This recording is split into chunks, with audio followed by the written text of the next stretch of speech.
नमस्कार दोस्तों, आप सभी का मेरे इस YouTube चैनल शाबित हूँ मैं स्वागत है। पर एक बात, यहाँ पे डरना मना है, तो जल्दी से सब्सक्राइब कर दो और बेल नोटिफिकेशन को ऑन कर दो ताकि मेरे आगे आने वाली कहानी आप तक जल्दी पहुँच पाए। आज की कहानी भानगढ़ किले की है, जो कि मैं आप सभी को सुनाने जा रहा हूँ। कहानी शुरू करने से पहले कुछ बता दूँ, यह हर कहानी सच भी हो सकती है और शायद एक बुरा सपना भी।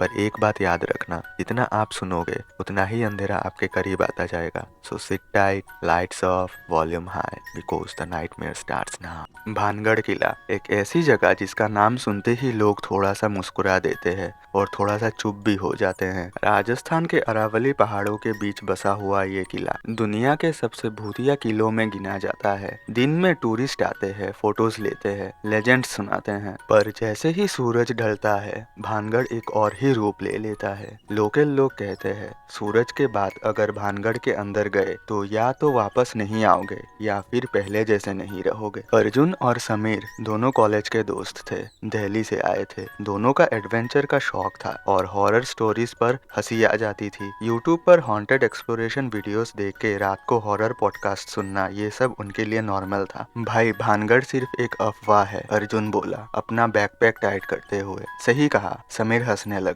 अगर सच में कुछ होता ना तो अब तक प्रूफ मिल चुका होता। दोनों ने प्लान बना लिया था। ऑफिशियली एंट्री सनसेट के बाद बैंड थी और गार्ड्स ड्यूटी पर रहते थे, लेकिन उन्होंने एक छोटा सा गैप देखा, एक टूटा हुआ दीवार जहाँ से लोग अक्सर अंदर जाते थे। शाम के लगभग 7:30 बज रहे थे। सूरज धीरे धीरे पहाड़ों के पीछे जा रहा था। गार्ड्स थोड़े अलर्ट थे, पर शिफ्ट चेंज का टाइम था। इसी कंफ्यूजन का फायदा उठाकर अर्जुन और समीर चुपके से अंदर घुस गए। उनका दिल जोर जोर से धड़क रहा था, पर एक्साइटमेंट का नशा कुछ ज्यादा ही था। जैसे ही अंधेरा छाया, किले का वातावरण बदलने लगा। हवा ठंडी हो गई और हर कदम पर पत्ते और कंकड़ की आवाज गूंज रही थी। पुरानी दीवारों पर बनी नक्काशी छाये में अजीब लग रही थी, जैसे कोई उन्हें देख रहा हो। समीर ने अपने पास से टॉर्च जलाई। भाई थोड़ा डरावना तो है, अर्जुन ने मजाक में बोला। बस कल्पना है, लेकिन अंदर ही अंदर दोनों महसूस कर रहे थे ये जगह सामान्य नहीं थी। रात के 9 बजे के आसपास अचानक से हवा तेज हो गई। एक पुराना सा दरवाजा अपने आप धड़ से बंद हो गया। हवा होगी, समीर बोला, पर उसकी आवाज थोड़ी कांप रही थी। तभी कोई हंसने की आवाज आई, बहुत हल्की,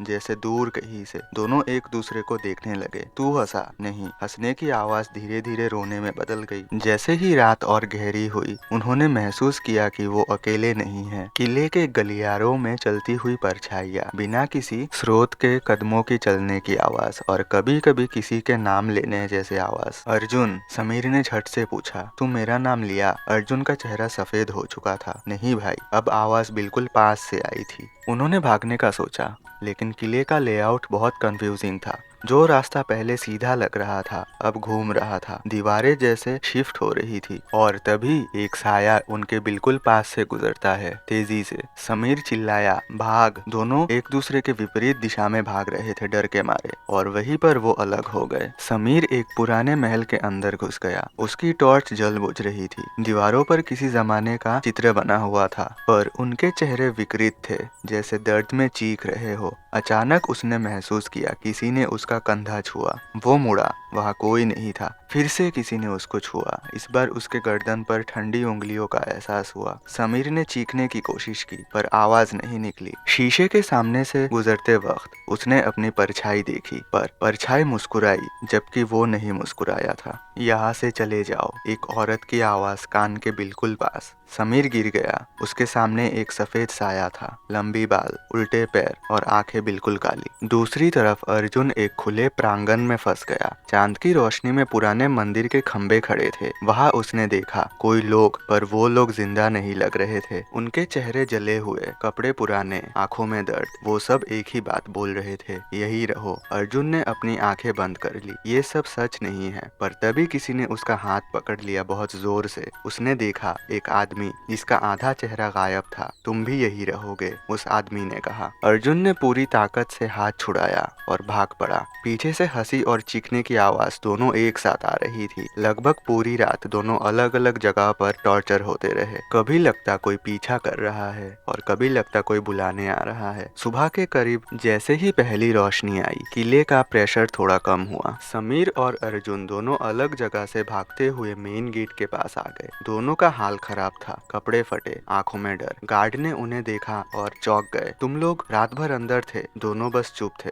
पुलिस और डॉक्टर ने पूछा, पर जो हुआ था वो शब्दों में बयां करना मुश्किल था। अर्जुन धीरे धीरे नॉर्मल हो गया, पर समीर पूरा बदल चुका था। वो अक्सर एक ही बात बोलता, वो अभी भी वहाँ है, मुझे बुला रही है। रात को वो चीख के उठ जाता, कभी कभी बिना वजह हंसता। डॉक्टर ने कहा उसको बहुत गहरी मानसिक आघात पहुंची है। कुछ महीनों बाद समीर को मेंटल एंजाइलम में शिफ्ट कर दिया गया। आज भी भानगढ़ किला खड़ा है, दिन में शांत, रात में जिंदा। लोग कहते हैं जब हवा चलती है तो किसी लड़के के हंसने और रोने की आवाज साथ में सुनाई देती है। शायद समीर का मन अभी भी वही अटका हुआ है, और जो भी रात को भानगढ़ के अंदर जाता है, किला उसे याद दिला देता है। कुछ जगह सिर्फ देखने के लिए होती है, छेड़ने के लिए नहीं।